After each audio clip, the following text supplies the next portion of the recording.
ایک ایسا ہرا بھرا باغ جس کے پھلوں کی خوشبو پورے یمن میں مشہور تھی، لیکن کوئی نہیں جانتا تھا کہ اس باغ کی مٹی کے نیچے ایک ایسا ہولناک عذاب چھپا ہوا ہے جو لالچی انسانوں کو سیکنڈوں میں راکھ کا ڈھیر بنا دینے والا تھا۔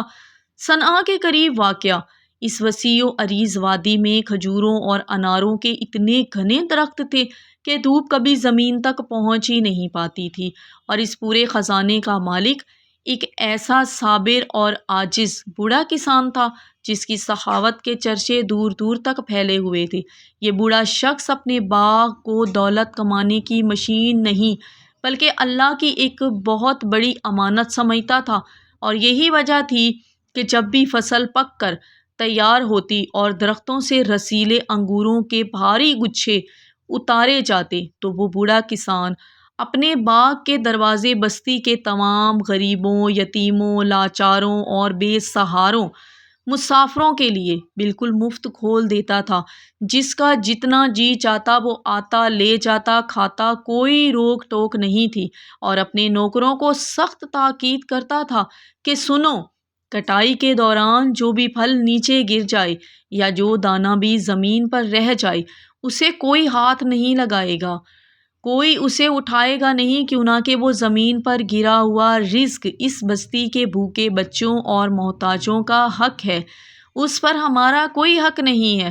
اس بوڑھے کسان کی سچائی اور رحم دلی کی وجہ سے اللہ نے اس کے مال میں ایسی غیبی برکت ڈال دی تھی کہ جتنا پھل وہ غریبوں میں بانٹتا، اگلی بار باغ اس سے دگنی فصل اگل دیتا، اس سے دگنا پھل لگتا اس کے باغ میں۔ لیکن اس بوڑھے کے گھر میں ایک ایسا طوفان پل رہا تھا جس سے وہ خود بھی بے خبر اور انجان تھا۔ کوئی خبر نہیں تھی اسے۔ اس کے 4 بیٹے جوان تھے جن کے دلوں میں شکر گزاری کی جگہ دنیا کی اندھی، لالچ، حسد اور پیسے کا نشہ کوٹ کوٹ کر بھرا ہوا تھا۔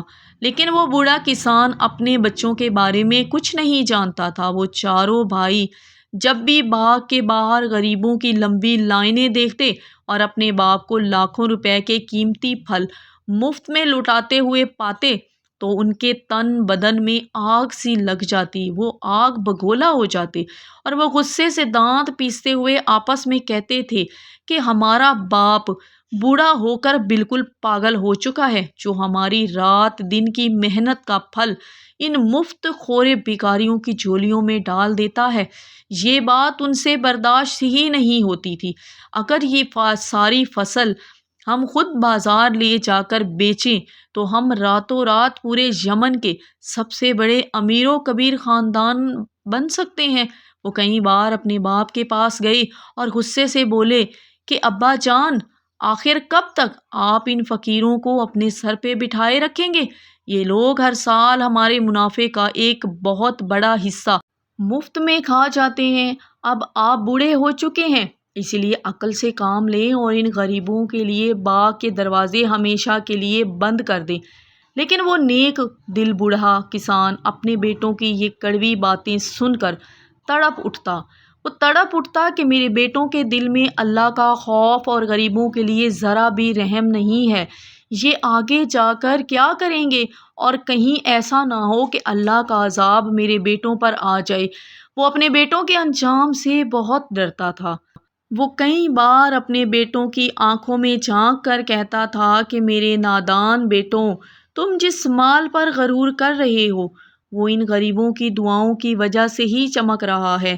ان غریبوں کی دعاؤں کی وجہ سے ہی ہمیں بھی زیادہ مل رہا ہے، ان کے وسیلے سے۔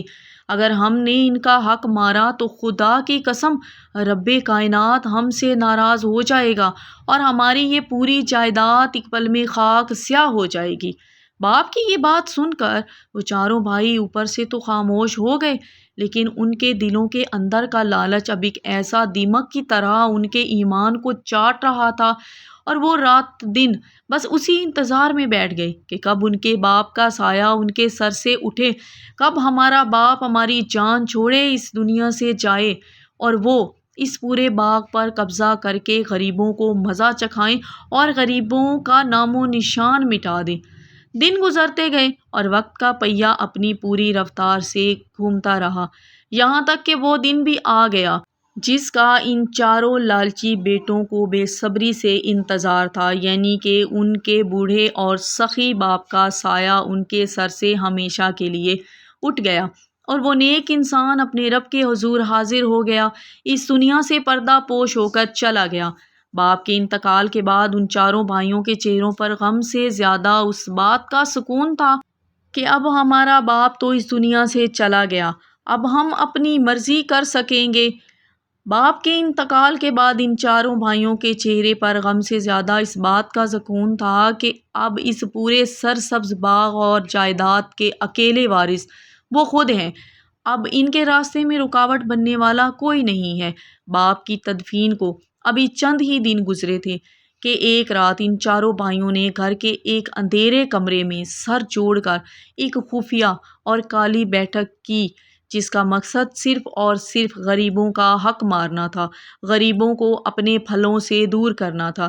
سب سے بڑے بھائی نے کمینی مسکراہٹ کے ساتھ اپنے دوسرے بھائیوں کی طرف دیکھا اور بولا کہ بھائیوں، اب وقت آ گیا ہے کہ ہم اپنی تقدیر خود بدلیں گے، ہم اپنے باپ کی بنائی ہوئی ساری رسمیں ختم کر دیں گے۔ ہمارا باپ تو ساری زندگی غریبوں میں خیرات بانٹ بانٹ کر ہمیں نچوڑتا رہا، ہمارے باپ نے تو ساری زندگی کچھ نہیں جوڑا، ہمارے پاس کتنے سارے باغ ہیں پھر بھی ہمارے باپ نے ہمارے لیے کچھ نہیں جمع کیا، لیکن اب ہم ہرگز ایسا نہیں ہونے دیں گے۔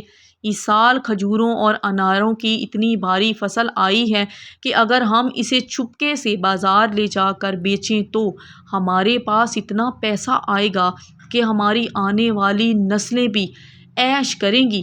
دوسرے بھائی نے اس کی بات سن کر تھوڑی تشویش کا اظہار کیا اور کہا کہ بات تو تمہاری ٹھیک ہے، لیکن بستی کے غریب، یتیم اور مسافر ہر سال کی طرح کٹائی کے دن کا انتظار کر رہے ہیں، اور اب جیسے ہی انہیں پتہ چلے گا کہ پھل توڑے جا رہے ہیں تو وہ اپنی جھولیاں لے کر باغ کے باہر آ کر کھڑے ہو جائیں گے، اور اگر پورا شہر وہاں جمع ہو گیا تو ہم انہیں کیسے روکیں گے؟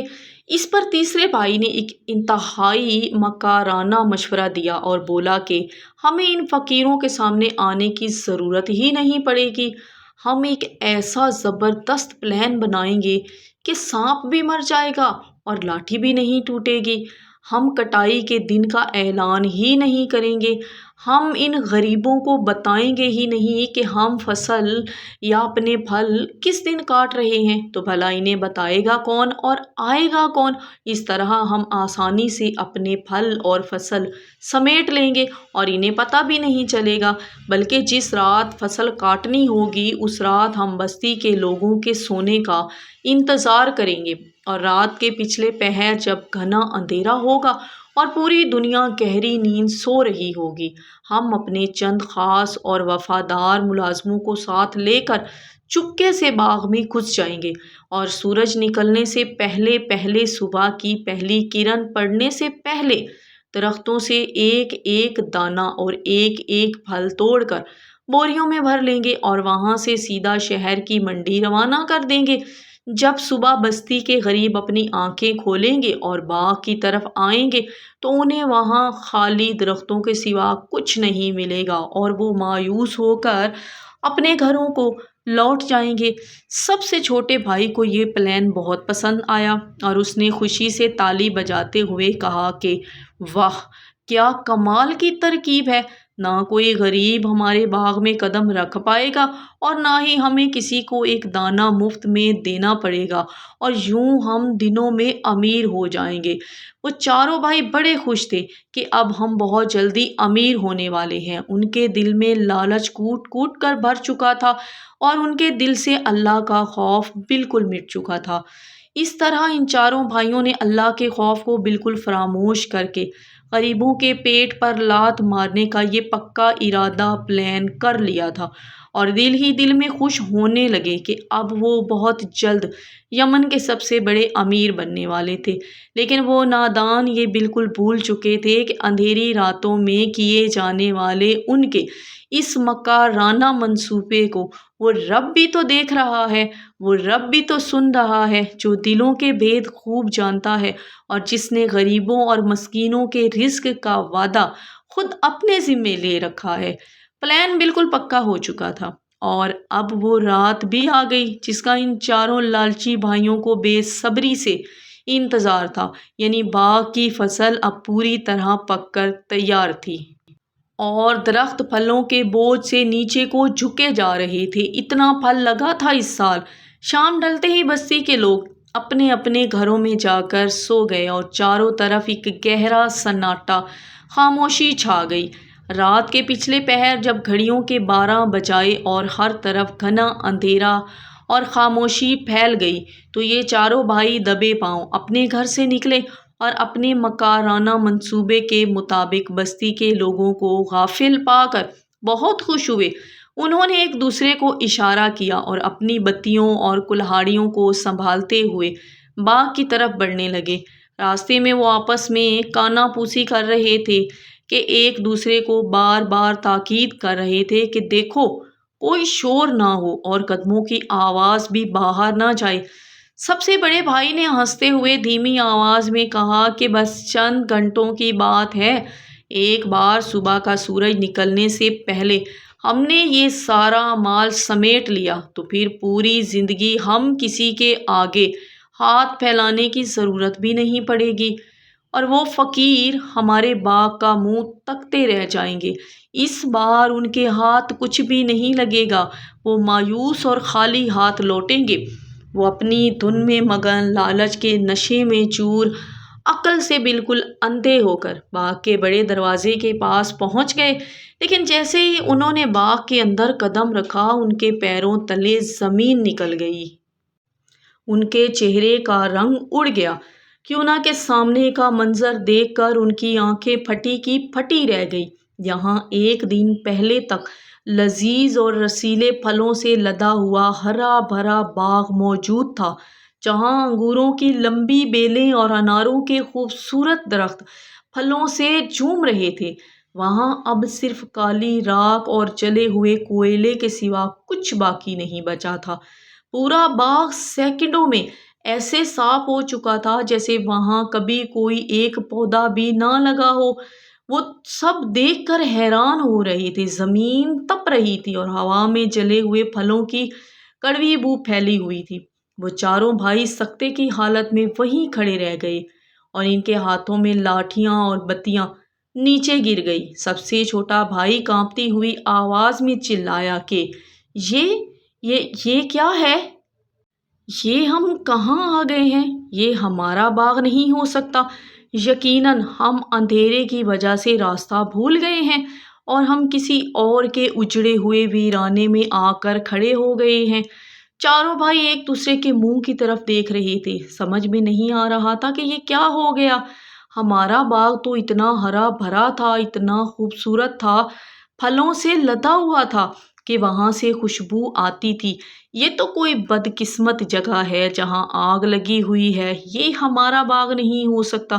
لیکن سب سے بڑے بھائی نے جب زمین پر پڑا ہوا اپنے باپ کا وہ پرانا ہتھوڑا دیکھا جو کٹائی کے لیے استعمال ہوتا تھا تو اس کا دل بیٹھ گیا اور وہ چیخ مار کر زمین پر بیٹھ گیا کہ نہیں، یہ کوئی اور جگہ نہیں ہے، یہ ہمارا ہی باغ ہے، یہ وہی جائیداد ہے جس پر ہمیں بڑا گھمنڈ تھا، ہمیں بڑا غرور تھا، فخر تھا۔ لیکن یہاں راتوں رات ایسا کیا ہو گیا؟ بلکہ کچھ ہی گھنٹوں میں، کچھ ہی یہ سب سیکنڈوں میں خاک سیاہ ہو گیا۔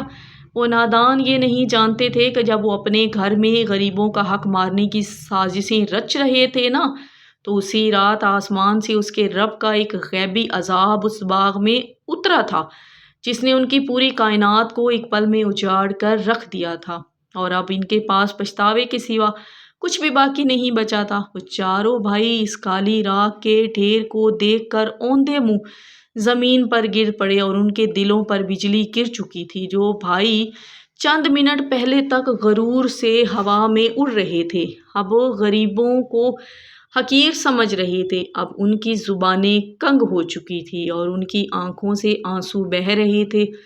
ان میں سے جو بھائی سب سے زیادہ سمجھدار اور عقل مند تھا، اس نے اپنے سر پر مٹی اڑائی اور روتے ہوئے اپنے دوسرے بھائی کی طرف دیکھا اور بولا کہ یاد کرو جب ہمارے ابا جان زندہ تھے تو وہ ہمیں بار بار گناہ کے اس راستے پر جانے سے روکتے تھے اور کہتے تھے کہ غریبوں کا حق مت مارو ورنہ اللہ کا عذاب سیکنڈوں میں سب کچھ اجاڑ دے گا۔ تب ہمیں ہمارا باپ پاگل لگتا تھا۔ ہمیں لگتا تھا کہ ہمارا باپ ذہنی مریض ہو گیا ہے، بوڑھا ہو گیا ہے، جس کی وجہ سے وہ اس طرح بہکی بہکی باتیں کرتا ہے۔ لیکن ہم نے اپنے باپ کو پاگل سمجھا، اس کی نصیحتوں کا مذاق اڑایا اور دولت کے نشے میں اتنے اندھے ہو گئے کہ اپنے رب کی تسبیح اور شکر گزاری کو ہی بھول گئے۔ ہم نے رات کے اندھیرے میں غریبوں کو محروم کرنے کی سازش رچی، لیکن ہم یہ بھول گئے کہ اس کائنات کا ایک مالک ہے جو رات کی تاریکی میں بھی ہماری نیتوں کو دیکھ رہا تھا۔ اب دیکھ لو، ہماری اس نیت کا انجام یہ ہوا کہ نہ ہمیں وہ پھل ملے، نہ وہ دولت ملی اور نہ ہی وہ باغ بچا، بلکہ اب ہم بستی کے غریبوں سے بھی زیادہ کٹوتی اور ذلت کا شکار ہو چکے ہیں۔ دوسرے بھائی نے روتے ہوئے آسمان کی طرف منہ اٹھایا اور تڑپ کر بولا کہ ہائے افسوس، ہماری سرکشی اور ہماری نافرمانی نے ہمیں کہیں کا نہیں چھوڑا۔ ہم واقعی گناہ گار تھے، ہم نے حد سے تجاوز کیا اور اس پاک ذات نے ہمارے تکبر کو خاک میں ملا کر رکھ دیا۔ اب ہم بستی والوں کو کیا منہ دکھائیں گے؟ کیا عزت رہ جائے گی ہماری بستی والوں کے سامنے؟ جب صبح لوگ یہاں آئیں گے اور ہم سے اپنے پھلوں کا حصہ مانگیں گے تو ہم انہیں کیا جواب دیں گے کہ ہم ان کا حق مارنے آئے تھے، ہم ان کا حق مارنے کا سوچ رہے تھے اور اللہ نے ہمارا اپنا حق ہی چھین لیا۔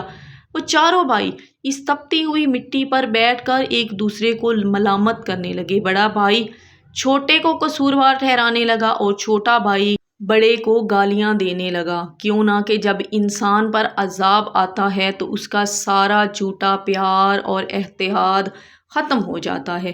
وہ آپس میں لڑنے لگے اور رو رہے تھے، آپس میں ہی ایک دوسرے کو قصوروار ٹھہرا رہے تھے، لیکن اب اس پچھتاوے کا کوئی فائدہ نہیں تھا، کیوں نہ کہ جو وقت گزر چکا تھا وہ واپس نہیں آ سکتا تھا، جو نقصان ہو چکا تھا وہ ٹھیک نہیں ہو سکتا تھا اور اللہ کا فیصلہ نافذ ہو چکا تھا۔